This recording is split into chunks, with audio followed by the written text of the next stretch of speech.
MRT, LRT, monorail, bus, and commuter trains are the public transportation that are available in Malaysia. Public transport is like the heartbeat of a city. It's keep everything moving. Dalam pandangan saya, bahayanya naik public transport sekarang ni is because of dia kurang kerap datang, especially for buses. Sebab bila kekerapan setiap bas yang orang naik tu penuh.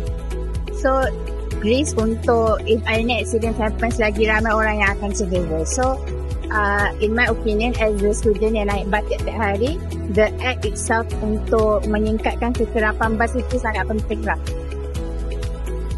Public transportation got enough signboards inside the train or outside or inside the bus.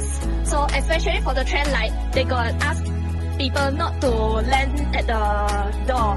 And then they got enough CCTV surveillance. I think that's very important. Most concern thing is like during the peak hours, there are lack of staff to control the crowd. Another thing is like for the bus stop, right? Just having a bus stand over there. So I think it's quite dangerous.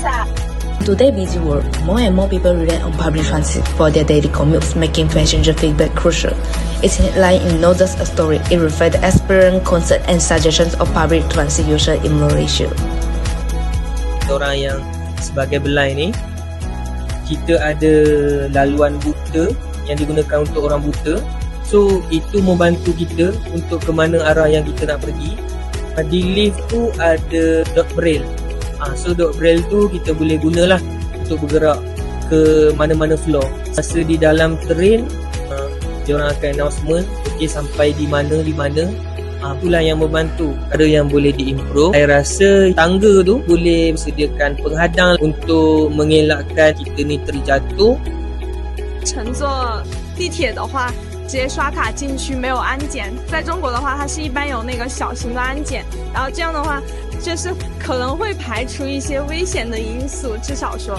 其次是我觉得它那个换乘不太方便，它换乘的话，有可能它会要走特别远，而且它的标识也不是很清楚，这是我觉得就是不方便也和有一点不安全的因素吧。